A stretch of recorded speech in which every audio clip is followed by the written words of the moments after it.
The frontier had always been quiet, but this silence was different. It was not the gentle hush of deep space, not the solemn stillness of orbiting around a nameless star. This was the kind of silence that drew attention to itself, as if the void were holding its breath.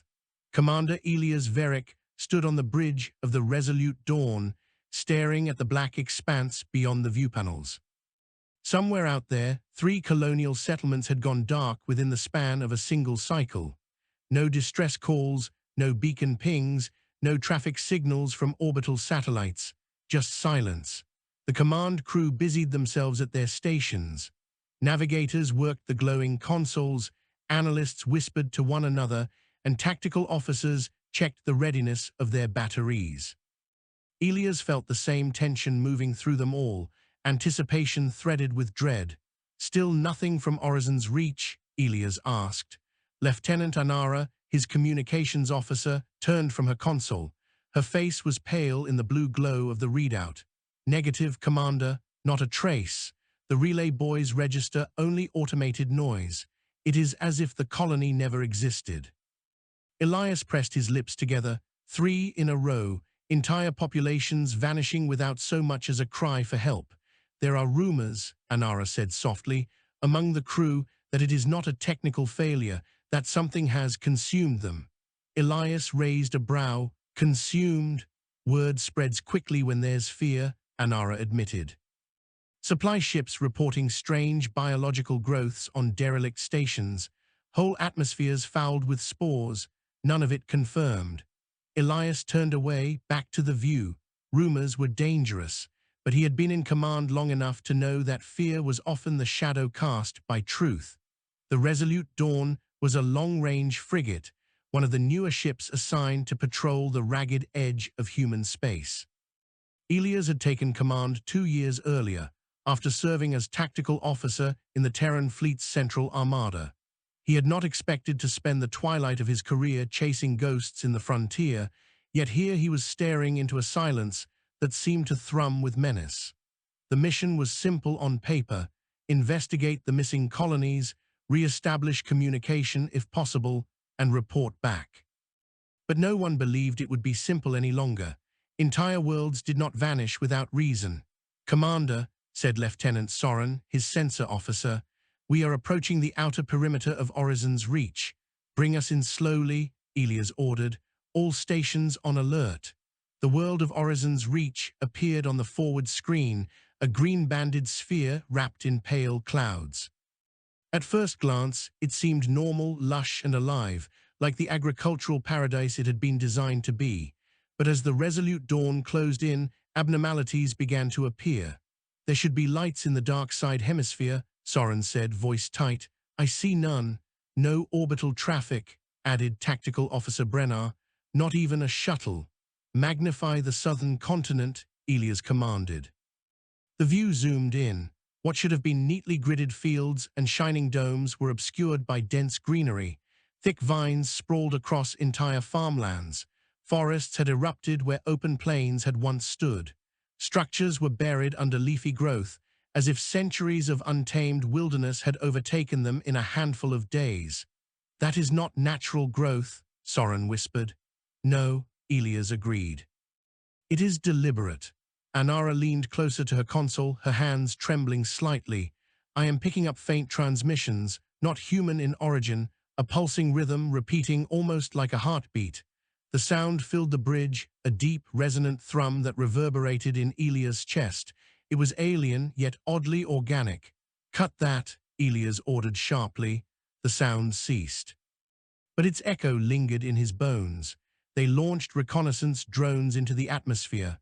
The feed came through moments later, showing a landscape transformed. The colony city, once a sprawling hub of silver towers, was now cocooned in plant matter. Towering stalks thrust skyward like skeletal fingers, their surfaces slick and glistening. Great flowers opened and closed with a slow, predatory rhythm. Entire streets were filled with a carpet of crawling vines that slithered of their own accord, and there were shapes among the growth, shapes that were not trees, not animals, and certainly not human. The first one revealed itself when a drone passed too low over the ruins of the central plaza. At first, it seemed like a tangled heap of roots. Then it stirred.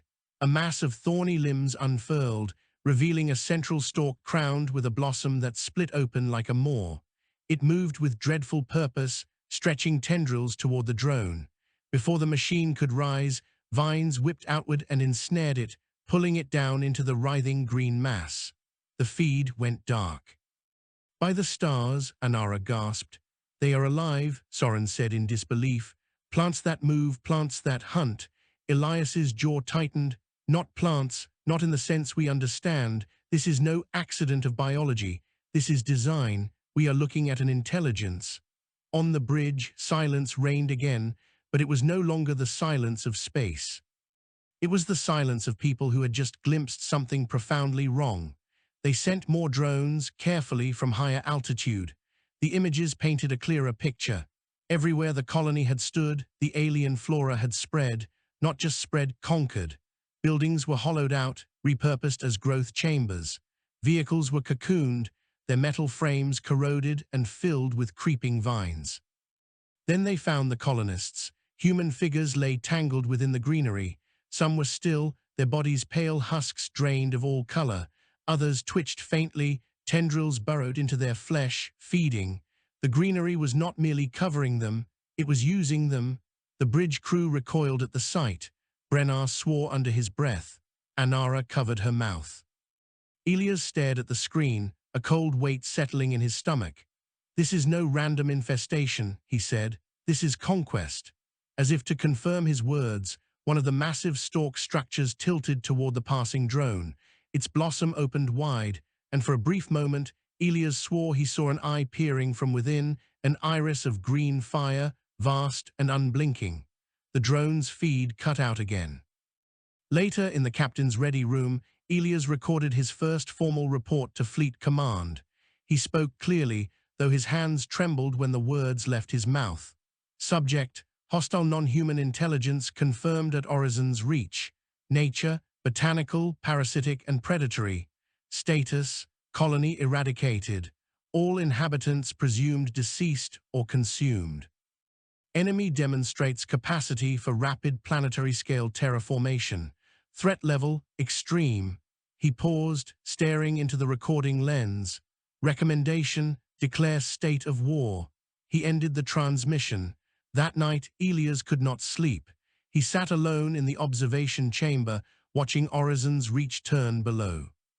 The once proud colony now writhed with alien growth, pulsing faintly in the dark, like the bioluminescent skin of some colossal creature. He thought of the colonists, people he had once dined with when the resolute dawn had ferried supplies to their settlements. He remembered children playing in the plazas, settlers boasting of the soil's richness. All gone now, their lives stolen by a hunger no one had imagined could exist. Elias clenched his fists. He had seen war before, against pirates, raiders, and once a hostile breakaway faction of humanity. But this was different. Those enemies had been predictable, driven by greed or ideology. This was alien in the truest sense. A will that wore greenery as its armor, a hunger that could not be reasoned with. For the first time in years, Elias felt a tremor of fear he could not master. The next day, they prepared to withdraw, their evidence secured. Fleet Command had to be warned.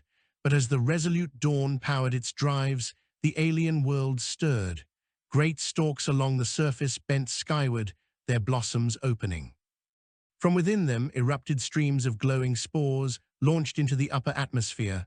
"Commander," Soren cried, "the planet is seeding the void." On the forward display, Elias watched in disbelief as the spores ignited with sudden propulsion, scattering outward like swarms of insects. Some were small, mere dust motes. Others were massive, pods larger than shuttles. All of them moved with direction, climbing into space on invisible currents. "They are coming for us," Brennar said grimly. "Shields to maximum," Elias commanded. "Bring weapons online. We are not going to die here." The resolute dawn surged forward, weapons batteries blazing as the first wave of pods reached them. Vines lashed from the pods like whips, striking the shields with bone-jarring force. Some pods latched on, digging into the ship's surface. Others burst open, releasing smaller spore creatures that scuttled across the hull. "Target them," Elias barked. "Do not let them spread." The frigate's cannons roared, blasting pods into fragments of burning green. Fighters launched from the hangar bay, carving through the swarm with streaks of light. The battle was furious, chaotic, unlike anything Elias had ever witnessed. But through sheer determination, the resolute Dawn broke free. Engines flared, and the frigate tore away from the infected world, leaving behind the writhing swarm. Only when the stars stretched into streaks of light in the safety of faster-than-light transit did the bridge crew exhale as one. Elias stood at the center of it all, heart pounding. He looked at his officers, their faces pale and grim. They had survived, but barely. The silence had broken. The frontier was no longer a place of mystery and promise. It was a battlefield, and humanity had just met an enemy unlike any it had ever faced. The resolute Dawn tore across faster-than-light corridors, carrying with it a secret humanity had never been prepared to face. For Commander Elias Verick, the battle at Horizon's Reach was already beginning to feel like a nightmare, a fever dream of vines and blossoms that moved like predators, a planet itself vomiting seeds into the void. But the scars along his ship's hull, the wounded crew in the infirmary, and the black box full of reconnaissance footage told him otherwise. The enemy was real. Fleet Command responded within hours of their return transmission. The resolute Dawn was ordered to the core, escorted by a convoy of destroyers.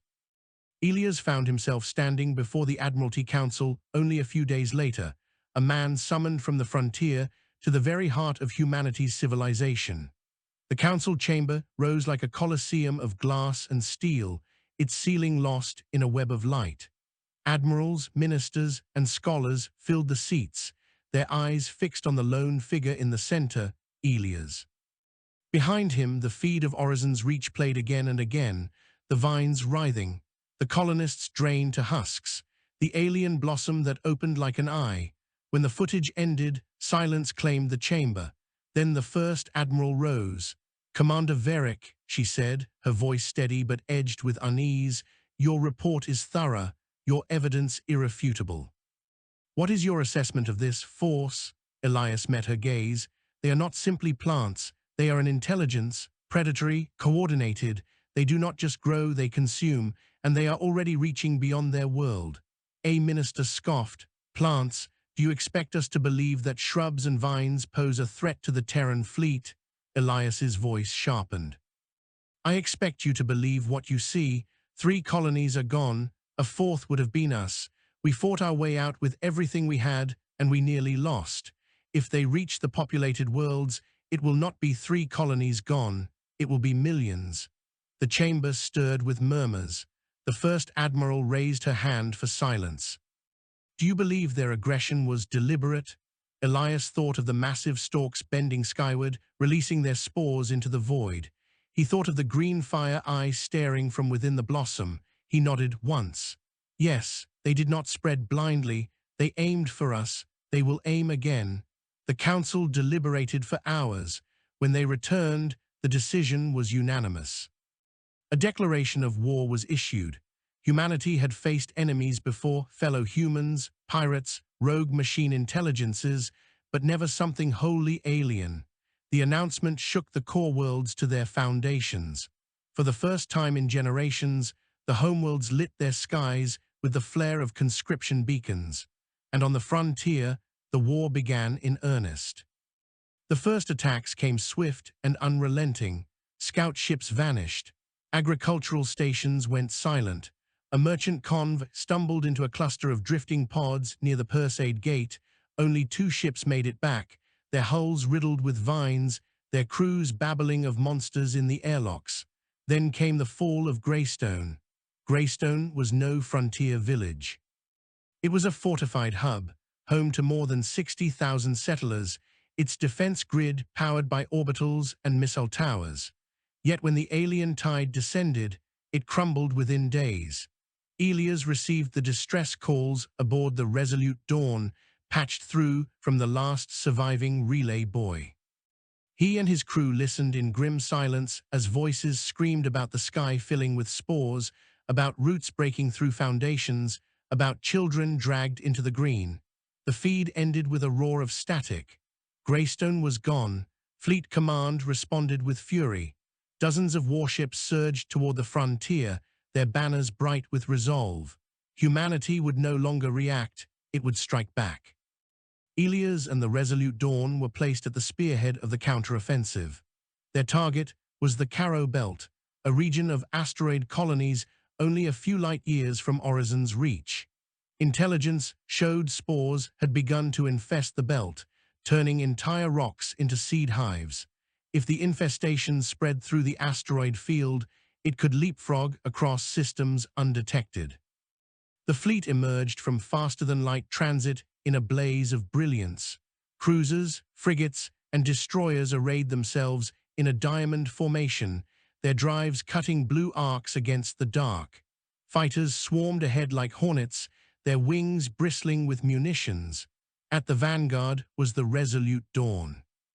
Elias stood on his bridge, hands clasped behind his back, as the first images of the Caro Belt filled the screen. The asteroids were unrecognizable. Where once they had been barren rock, they were now latticed with vines thicker than towers. Blossoms, the size of gunships, opened and closed, spewing spores that drifted between the rocks like shimmering fog. Roots linked asteroid to asteroid, forming bridges of living matter across the void. The entire belt pulsed as if alive. "By the stars," Soren whispered, "they've made it into space. They are making space into them," Elias said grimly. "Weapons free, burn it all." The fleet unleashed its fury. Cannons thundered. Missile salvos lit the dark. Beams of light sliced through roots and blossoms, shattering growths into vapor. For a moment, it seemed almost too easy: fire against vine, steel against leaf. But the enemy responded. The asteroids groaned, splitting open like eggs. From within spilled shapes that defied reason. Not ships, not animals, but hybrids of both, vast seed pods bristling with thorns, propelled by jets of burning pollen. They moved in swarms, shrieking with vibrations that rattled the bones. "Contacts incoming," Brennar barked. Dozens, no hundreds. The battle became chaos. The seed ships hurled themselves against the fleet, lashing with tendrils that tore into hulls, spitting volleys of spore clusters that latched and burrowed. Fighters were ensnared mid-flight, dragged screaming into blossoms that devoured them whole. The Resolute Dawn shuddered as impacts rocked its shields. "Evasive maneuvers," Elias ordered. "Target the roots, sever them from their hives." The frigate spun and weaved, its guns blazing. Each root that broke sent an asteroid drifting free, collapsing the network. But for every victory, another swarm erupted. Across the fleet, ships fell. A cruiser vanished in a blaze as tendrils pierced its reactor. A destroyer was cocooned in seconds, its hull buried under writhing growth. Voices screamed across the comms, begging for help, cursing the enemy, dying in static. Still, humanity did not yield. Elias' focus narrowed to a single target, the largest hive asteroid at the belt's core. It pulsed brighter than the rest, its surface alive with blossoms that opened and closed like a colossal lung. He knew instinctively that it was the command node, the mind directing the swarm. "Helm, take us in," Elias ordered. "Commander, that's suicide," Brennar protested. "It's survival," Elias countered. "We cut off the head, the body falters. All guns, concentrate fire on that hive." The Resolute Dawn dove toward the heart of the infestation, weapons blazing. Other ships followed, rallying to the charge. Beams carved into the hive's surface, tearing away layers of green. Blossoms shrieked and withered, spilling burning sap into the void. Then the hive struck back. A blossom larger than the frigate itself yawned open, revealing a maw lined with thorned tendrils. From its depths surged a beam of searing green energy, slamming into the Resolute Dawn's shields. The ship bucked like a wounded beast. Panels exploded, crew thrown to the deck. "Shields at 20%, Soren shouted. "Keep firing," Elias roared. "All batteries, maximum output," the frigate's cannons howled, missiles streaked. At last, the hive began to crack, its pulsing rhythm faltering. A final salvo from the fleet struck home, and the core of the hive detonated in a blinding eruption of green fire. The swarm faltered. Seed ships spasmed and drifted, their coordination lost. Roots recoiled, blossoms shriveled. The remaining enemy scattered into the void, leaderless and broken. A cheer erupted across the comms. Humanity had won its first true battle, but Elias did not cheer. He stood at the bridge, staring at the burning wreckage of the hive, and he felt no triumph. For every hive destroyed, how many more waited? How many worlds were already infested, already consumed? The enemy was vast. The enemy was patient, and humanity had only just begun to understand what it was facing. The fleet's victory at the Caro Belt spread like wildfire across human space. Newsfeeds broadcast images of burning hives and shattered seed ships, the first tangible proof that the enemy could bleed. Citizens cheered, recruits poured into enlistment stations, and shipyards thrummed with new commissions. But Elias Verrick felt no joy in the triumph. He had stood too close to the truth. He had seen how the enemy multiplied, how it adapted. He knew the hive destroyed in the belt was not a victory, but a warning. The plants were everywhere, and they were learning. The War Council wasted no time. Their intelligence pointed to a system on the edge of the frontier, Gethan's Fall, where a human garrison had gone silent. It was a mining world, rich in ores, its cities carved into canyons of red stone. If the plants had taken it, they would have access to minerals enough to armor fleets of seed ships. The council demanded a reclamation. Elias and the Resolute Dawn were to escort ground forces to the surface, support their landing, and hold the skies while troops cleansed the infestation. It was to be humanity's first organized ground counterattack. The journey to Gethan's Fall was brief, but the atmosphere aboard the Resolute Dawn was taut. Marines crowded the barracks, engineers reinforced hull plating with fire-retardant alloys, and medics stocked antitoxin injectors. The enemy's weapons were not bullets or beams, but spores, thorns, and creeping vines. To fight them was to fight infection itself. Elias toured the hangar on the eve of the assault. Dropships lined the decks, their hulls bristling with flamethrowers and cutting torches. Marines checked their gear, thermal lances, plasma rifles, incendiary grenades. Fire was their doctrine now, steel and fire against leaf and vine. One Marine captain, a scarred veteran named Kalen, saluted Elias as he passed. "Commander," she said, voice gravelly, "we've trained for jungle warfare, but this is different. You're telling us the jungle fights back." Elias met her eyes. "It doesn't fight back, it hunts. Don't underestimate it, and don't hesitate, burn it all." Kalen grinned grimly. "Burn it all, understood." The fleet emerged from faster-than-light transit above Gethan's Fall.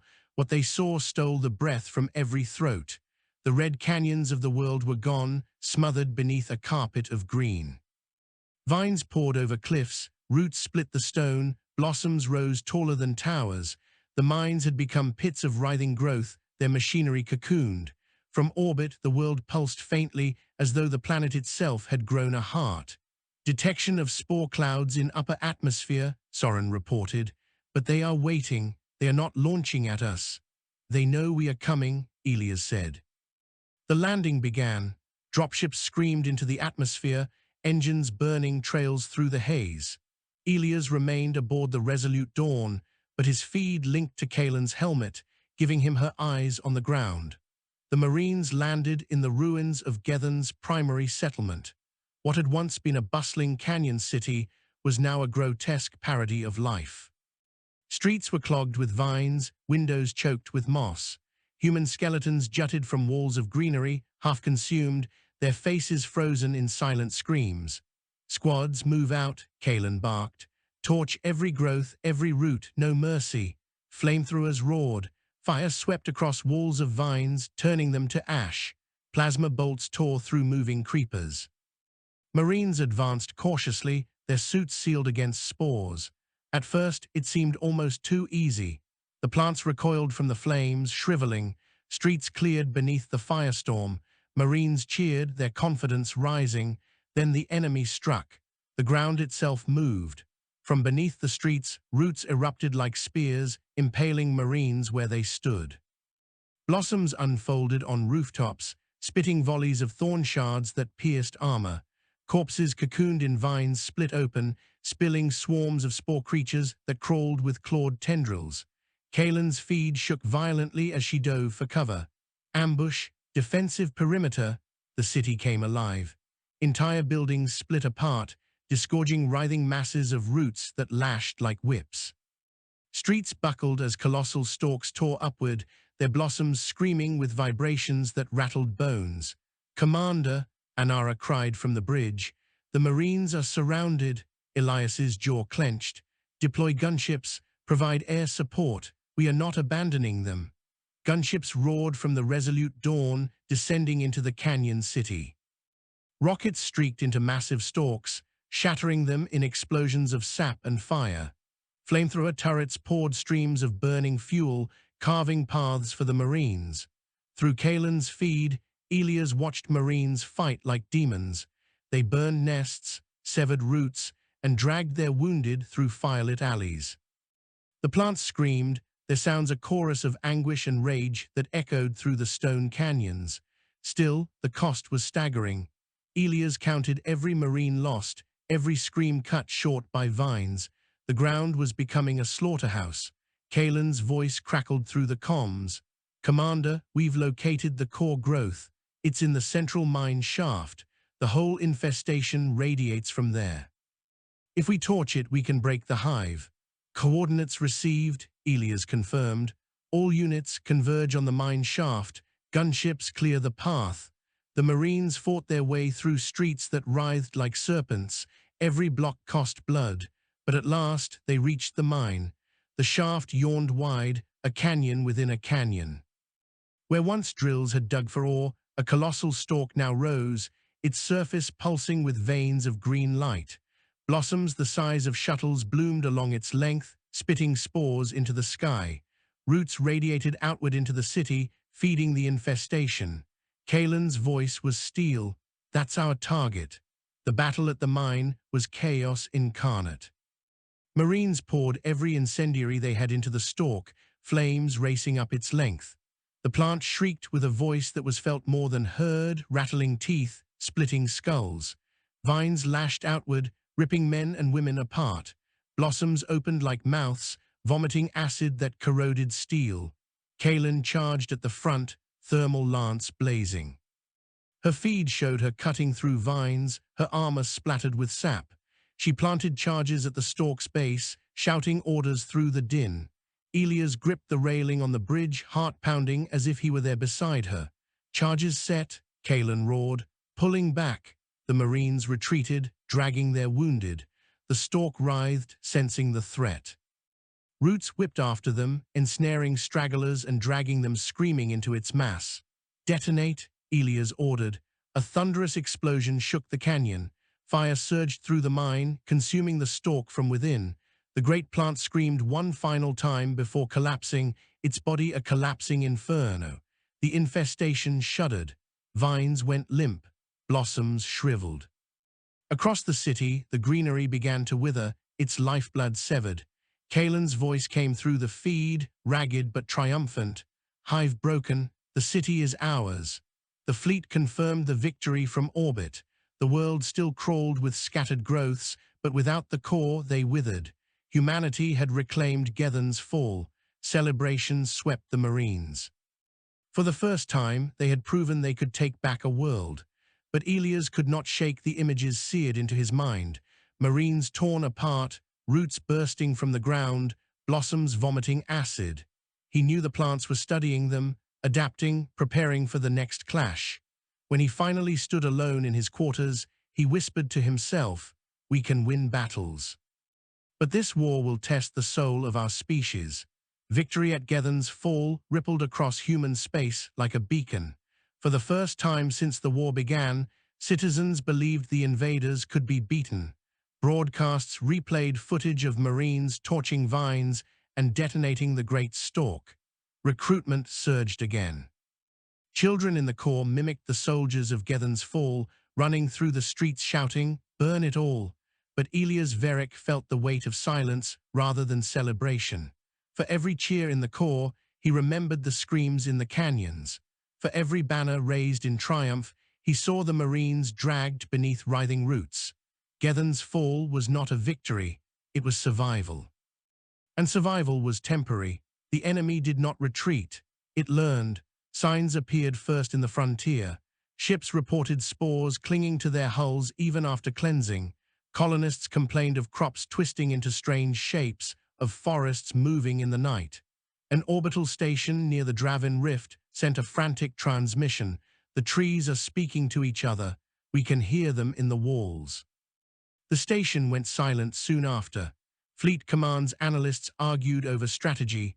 Some wanted to fortify the core and abandon the frontier.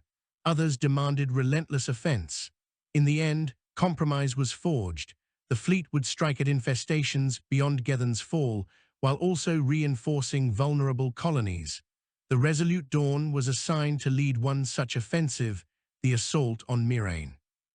Mirain had been a jewel of the frontier, a world of sapphire seas and emerald islands, a paradise colony where science and art flourished. Now, as the fleet approached, it resembled a rotting blossom adrift in space. The oceans were choked with mats of vegetation stretching for kilometers. Entire archipelagos were buried beneath fungal domes that pulsed with green light. From orbit, great tendrils reached skyward, releasing plumes of spores into the void. Some of those plumes were vast enough to be mistaken for storms. Reading multiple hive structures, Soren reported, at least 6 major nodes across the surface, and something larger in the equatorial sea, difficult to scan through the biomass. Elias studied the images. "Prepare for orbital bombardment. We will burn them from the skies." Brennar's voice was grim. "Commander, what about survivors?" Elias hesitated. It was the same question that haunted every mission now. Were there still colonists alive down there, hidden, trapped, or worse, entangled? And if there were, could they even be saved? He forced the thought down. If there are survivors, they are already taken. "We cannot sacrifice the living for the dead." The order was given. The fleet's cannons opened fire. Great beams carved across the seas, igniting mats of biomass into firestorms. Missile strikes shattered fungal domes, hurling fragments of green skyward. Blossoms on the surface shrieked as they burned, their death cries echoing across comm channels in frequencies that made teeth ache. But the enemy was ready.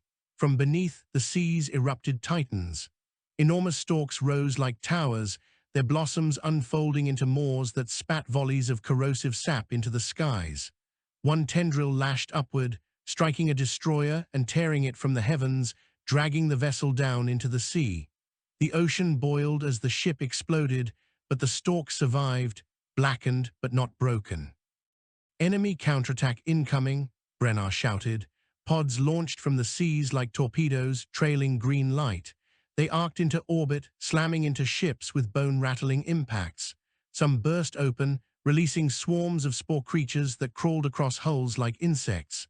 Others embedded themselves, vines burrowing deep into steel.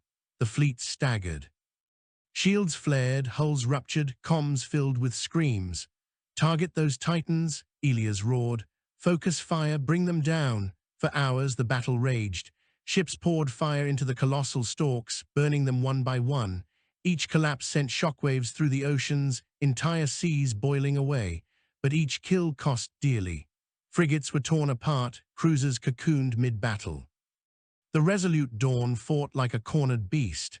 Its cannons thundered, its hull scorched and battered. Elias refused to break, refused to yield. Every order he gave carried the weight of necessity, the knowledge that retreat meant extinction. Then the equatorial sea stirred. The water split open, and something vast rose from its depths. At first, Elias thought it was another stalk, but no, this was larger. An island of green, alive, rising higher and higher. It was a structure, a creature, a city, and a beast in one. Its body stretched for kilometers, a mass of woven vines and blossoms. Its core pulsed with a blinding green glow, as if a star had been captured within. "Scanning," Soren's voice faltered. "Commander, it's alive." The entire formation is one organism, a hive mind node. The creature roared not with sound, but with vibration that rattled every hull in orbit. Screens flickered, consoles sparked. Crew members screamed, clutching their skulls as the vibration drilled into their minds. On the bridge of the Resolute Dawn, Elias felt it too. Not sound, not pain, but thought. Alien thought. We grow, we consume, you resist. You will feed us. It was not words, not truly, but the impression of them. A tide of hunger, of inevitability. Elias staggered, clutching the railing. He forced his will against it. No, he hissed through clenched teeth. We will not feed you, we will end you. The fleet poured everything it had into the hive-mind beast. Beams, missiles, lances of fire. The sea boiled, the sky lit with explosions. The creature howled its vibrations, shaking ships apart. One by one, vessels faltered, shields collapsing. Then came the moment Elias would never forget. A massive tendril whipped upward, striking the cruiser enduring flame. The ship was captained by Admiral Halbrecht, Elias' oldest comrade, the man who had mentored him when he was young. Elias had dined with him a dozen times in the Corps, had fought beside him in the pirate wars. The tendril pierced the cruiser's hull. Vines poured inside, spreading like veins of fire. Elias watched on the tactical display as the ship went dark. Then the cruiser's reactor detonated, taking Admiral Halbrecht and his crew in a flare brighter than a star. Elias felt the loss like a spear to the chest. Admiral down, Brennar whispered, his voice hollow. Elias clenched his fists until his knuckles bled. He forced himself to speak. We cannot falter. Target the core of that beast. All power to forward batteries. The Resolute Dawn surged forward, leading the remnants of the fleet. Fire converged on the hive mind's pulsing heart. The creature writhed, screamed, its glow flickering. Finally, with a titanic shudder, it collapsed, falling back into the sea in a storm of fire and boiling water. The fleet had won, but the cost was unbearable.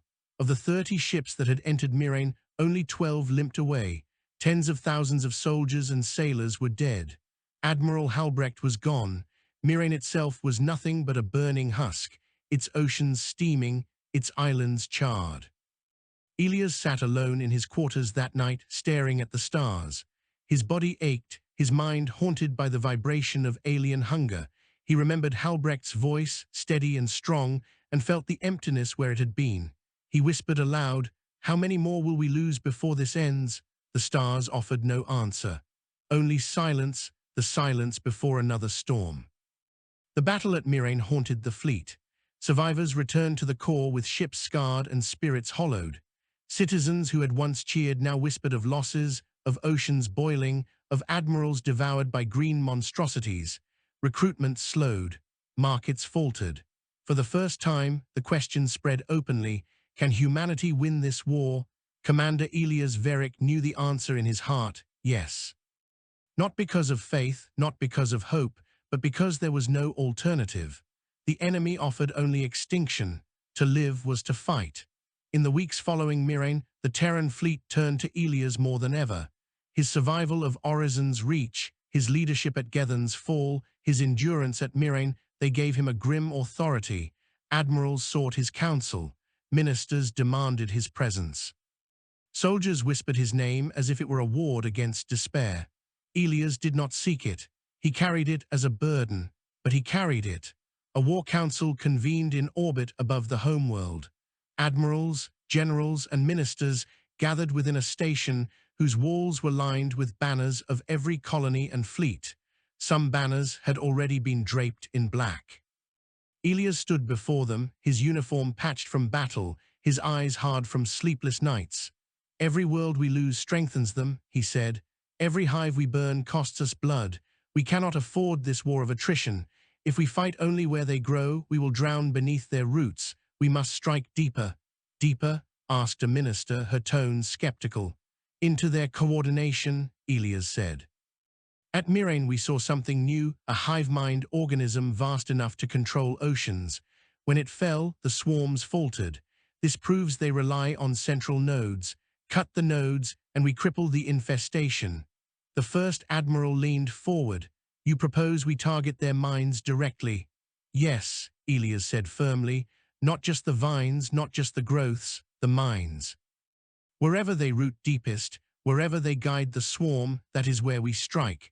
Murmurs rippled through the council, and what if there is no limit? Another admiral demanded. What if every world is a node? What if the intelligence is the swarm itself? Elias's voice was steel. Then we will burn every world they take. But if there is a core, if there is a heart to this green horror, we must find it and we must cut it out. The council debated for days.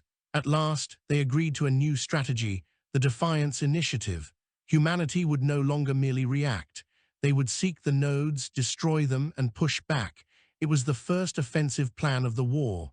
Elias and the Resolute Dawn were placed at its head. The initiative began with raids on smaller infested worlds. Each mission was brutal, but each carried a clarity that the war had lacked before. No more scattering fire against endless vines, every strike was aimed at the heart. On the world of Furith's Hold, Elias watched from orbit as Marines tunneled into a cavern pulsing with green light, detonating charges that collapsed the hive node within. The infestation across the surface withered in hours. On the moons of Carvon, his fleet targeted a nest of spore launchers.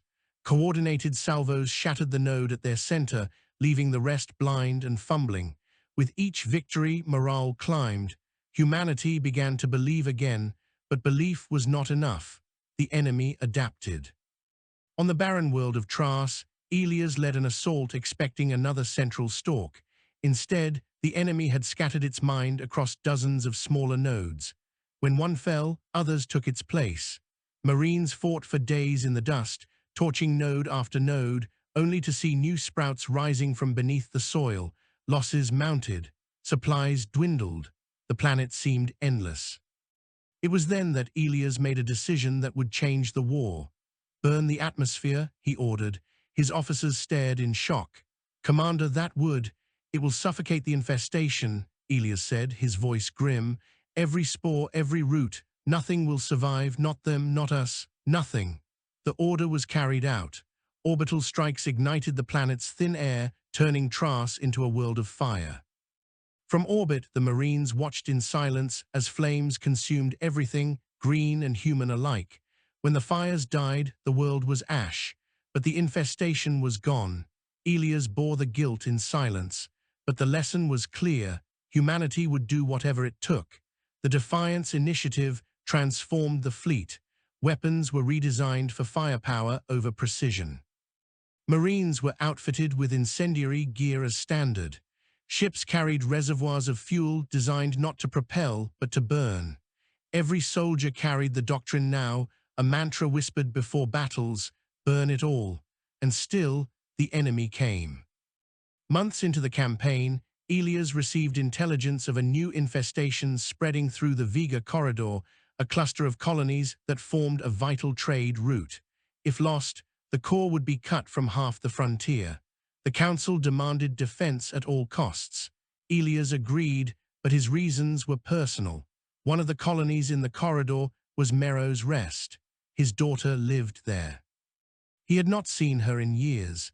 She had chosen the life of a scientist, studying mineral structures on Merrow's Rest. When the war began, Elias had begged her to evacuate to the core.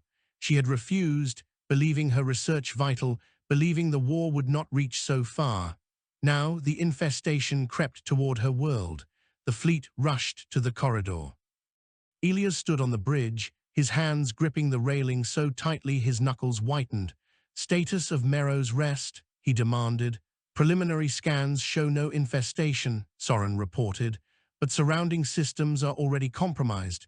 If we do not act, it will be next." Elias exhaled slowly, relief but only for a moment. He knew what was coming. The enemy struck 2 days later. Pods erupted from the void, swarming into the corridor like locusts. Entire fleets of seed ships, larger and more coordinated than before. At their center pulsed a node ship, a massive organism shaped like a flower in perpetual bloom, its petals shields, its core glowing like a sun. The fleet engaged. The battle was chaos. Ships burned. Marines fought in boarding actions against spore creatures that broke through airlocks. The node ship directed its swarm with terrifying precision, focusing fire on any vessel that strayed from formation. Elias stood at the heart of it all, issuing orders with ice-cold clarity. He directed ships to feint, to retreat, to strike. His voice never wavered, though his heart thundered. Mero's Rest was behind them. He would not let it fall. Hours passed, casualties mounted. But finally the fleet broke through. The resolute Dawn led a charge against the node ship, its batteries tearing through petal shields. A final volley pierced the core, and the great blossom collapsed in a storm of green fire. The swarm faltered. Humanity held the corridor. Mero's Rest was safe, for now. That night Elias recorded a message for his daughter. He stared into the lens, weary but resolute. "You were right," he said. "Your work is vital, not because of minerals, because you are alive. Every life we save matters. Every world we protect matters. This war will not end soon, but I swear to you humanity will endure. We are not prey, we are not soil. We are fire, and fire will consume them." He ended the message, though he doubted she would ever see it. The war stole transmissions as easily as it stole lives. Still, he felt lighter for having spoken the words. The Defiance initiative spread. Victories were hard won, losses immense, but humanity was no longer drowning. They were fighting, they were adapting. And for the first time since the green silence began, the tide seemed to shift. Elias knew the war was far from over. He knew greater horrors waited beyond the frontier. But he also knew this: the seeds of defiance had been sown, and humanity would never again be silent. The war had entered a new phase. The Defiance Initiative had carried humanity from desperation to aggression. Where once they burned only what the invaders had claimed, now they sought the enemy's roots. For every world lost, 2 were targeted in return. Fleet yards thundered day and night, birthing new warships in the glow of forges. Colonies shifted from trade to industry, every hand turned toward the effort. The core bent beneath rationing and sacrifice, but the people accepted it. Humanity had seen what awaited if they faltered. They would not falter again. Commander Elias Veric was no longer merely a commander. His victories had elevated him to Supreme Admiral of the Defiance Fleet. Reluctantly, he accepted the mantle. The weight was greater, but so too was the reach of his command, and he intended to use it. The first target was Luthian's Maw, a world long lost to the infestation. Once a mineral-rich colony, its surface had become a fortress of green, a labyrinth of stalks and blossoms spanning continents. From its oceans launched fleets of pod ships. From its forests grew creatures bred for war. Intelligence reported something worse. Luthian's Maw housed a command node far larger than anything yet destroyed. If it fell, the swarm across dozens of systems would wither. If it survived, the corridor of human colonies would collapse. The council argued endlessly over the risk. Elias ended the debate with 5 words: "If not now, then never." The fleet prepared. When the resolute Dawn emerged above Luthian's Maw, Elias felt his chest tighten. The planet looked alive in ways no world should. Vast veins of green pulsed across its continents, carrying light like blood. Storms of spores raged in the atmosphere. From orbit, he could see blossoms opening to the sun, releasing clouds that swirled into space like auroras. At the planet's heart loomed a structure taller than mountains, a tower of woven vines and blossoms, its core glowing with a green star. It pulsed like a beating heart. "The command node," Soren whispered. "It spans half a continent." Elias's voice was steady. "Then half a continent will burn." The assault began with orbital fire. Fleets of battleships rained hell upon the surface, tearing craters into the continent-spanning tower. The ground shook. Blossoms screamed. Tendrils writhed skyward, lashing at ships. Then the swarm rose to meet them. Seed ships launched in the thousands, blotting out stars. Spore creatures leapt from blossoms, hurling themselves into orbit, wings unfurling in the void. The fleet formed lines, cannons blazing, skies filled with flame. Elias stood at the center of it, directing formations with precision, his voice calm even as casualties mounted. "Hold the line, no gaps. Focus fire on their pod launchers. Rotate squadrons through the front. Keep the fleet alive." For hours, the void was war incarnate. fire and vine, steel and sap, screams and silence. But orbital fire was not enough. The command node endured, regenerating wounds faster than ships could inflict them. If it was to fall, it would have to be destroyed from within. And so, humanity unleashed fire on the ground. Marines descended in waves, their drop pods slamming into continents writhing with roots. They fought through jungles that bled when cut, plains that shifted beneath their feet. Every stalk, every blossom was alive, coordinated by the vast tower. The resolute Dawn deployed 3 full divisions. Elias listened to their comms, his heart heavy. He heard Marines torching forests, screaming as vines dragged them underground, cursing as spores burned through armor. Still they pushed, step by bloody step, toward the tower's base. Division 3 to command, we're at the roots. Charges placed, requesting detonation clearance. Elias gave the order. The ground erupted. Flames roared upward, consuming roots the size of cities. The tower shuddered, blossoms withering, but it did not fall. Instead, it opened. The tower split like a flower in bloom, its petals unfolding to reveal a core that blazed with green fire. From within poured creatures unlike any before, giants woven of vine and thorn, armored in bark, wielding limbs like blades. They struck Marines like swathes of living siege engines, crushing squads in moments. Elias listened as companies screamed for extraction. He heard officers begging for artillery strikes on their own positions. He forced himself to grant them. Division 2, fire support inbound, hold until impact. The fleet rained fire on their own soldiers, obliterating both Marines and monsters. Silence followed. Still the tower stood. Hours stretched into days. The battle for Luthians more consumed everything. Marines fought until ammunition ran dry, then with blades and fire. Ships circled the planet ceaselessly, their hulls scarred, their fuel nearly gone. Elias scarcely slept, living only in moments between orders. And then came the opening. A strike team, battered and bloodied, reported a breach at the tower's core. A cavern pulsing with light, veins connecting the node to every stalk and blossom on the planet. Elias did not hesitate. I will lead the assault. His officers protested. He silenced them. This war demands more than orders from afar. If this is to end, I will end it with my own hands. The drop pod shuddered as it tore through the spore-choked sky. Elias gripped his rifle, his flamethrower, his blade. Around him, Marines prayed, cursed, wept. The pod struck the ground, doors exploding outward. Green air rushed in, thick with spores. Elias led the charge. They fought through corridors of vine, walls beating like hearts. Creatures lunged from the dark, limbs thrashing, jaws gnashing. Marines burned them, cut them, shot them, their voices hoarse with rage. At last, they reached the cavern. It was vast, cathedral-like, lit by the pulse of the node. Vines stretched upward into infinity. The core hung above them, a sphere of living light, veins stretching like chains into the walls. Elias raised his flamethrower. Burn it all. The Marines unleashed fire. The cavern erupted in chaos. The node screamed not sound, but thought, hammering into their minds. You cannot end us. You are soil, you are ash. Elias roared back, his voice raw. We are iron, we are fire. He hurled charges into the core, flames washing across its surface. The sphere shuddered, pulsed, cracked. Light spilled out in blinding waves. The node unleashed its defenders, titans of vine, clawed beasts, waves of spores. Marines fell by the dozen. Elias fought like a man possessed, his blade flashing, his rifle burning. He carved through vines, torched blossoms, screamed with every strike.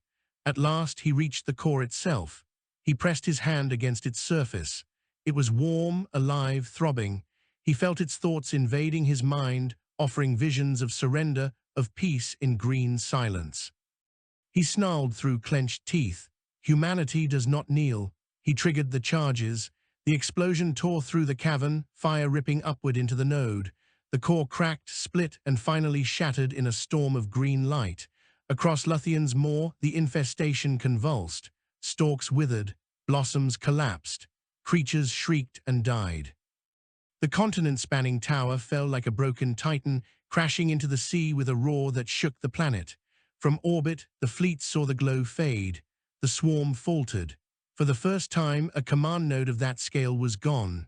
The cost was immeasurable. Entire divisions lost. Ships burning, supplies gone, soldiers broken, but the planet was theirs. Elias stood amid the ruins, his armor scorched, his body bleeding. He stared at the smoldering remains of the core. "We are not soil," he whispered. "We are the fire that will burn your roots to ash." The victory at Luthian's Moor changed everything. Humanity had not merely survived, they had struck at the heart of the invaders and won. The swarm reeled across entire sectors, coordination faltering, assaults weakening. The people of the core celebrated as never before. Banners flew, songs filled streets. Children shouted Elias' name, but Elias did not celebrate. He knew the war was not yet over. Luthian's Moor was a battle, not the end. The enemy still grew in the dark between stars. And he had seen their thoughts, if only for a moment, when his hand touched the node. He had felt something vast, something older than humanity, stretching across systems.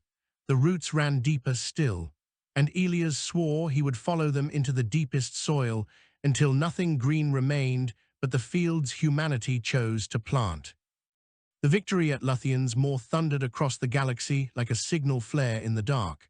For the first time, the swarm retreated. Where they had once advanced relentlessly, they now faltered. Colonies once besieged reported silence. Siege ships turned back before they could unleash their spores. Entire sectors were left eerily quiet. But Elias Veric knew silence was never mercy. It was preparation.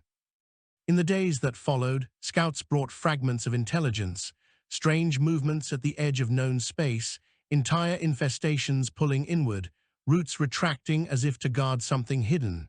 The swarm was not retreating, it was consolidating. Elias recognized the pattern at once.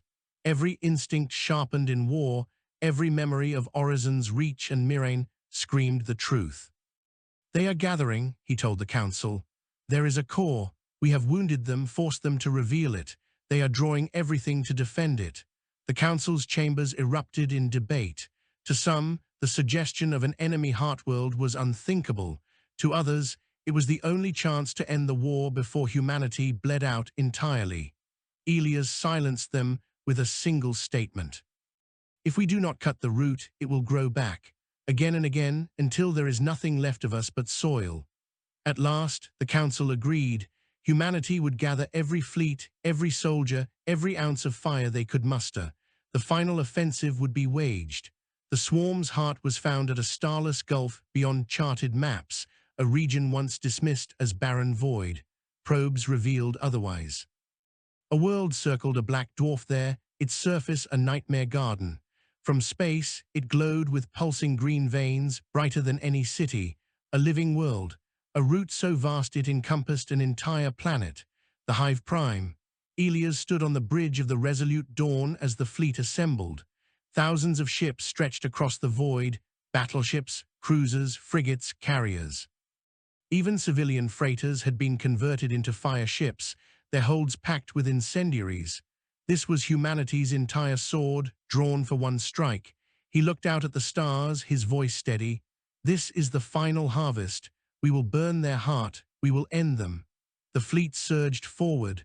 The defense of Hive Prime was unlike anything seen before. From the world's surface launched a swarm so vast it blotted out starlight. Millions of seed ships, spore beasts, and living weapons filled the void, weaving together into a wall of green. Tendrils stretched from the planet itself, whipping into orbit like whips, cracking ships apart. The battle was apocalyptic. Elias' commands cut through chaos. Flank squadrons, break their wings. Carriers launch interceptors, target pods before they breach. Fire ships forward, ram their clusters and ignite. All across the void, ships collided in fire. Explosions lit the dark gulf like a second galaxy. Human vessels tore through the swarm, burning, breaking, bleeding, but never stopping. The Resolute Dawn charged into the heart of it, its cannons blazing, its hull scarred with scars from 100 battles. Elias felt the ship shudder with every strike, but he stood unflinching.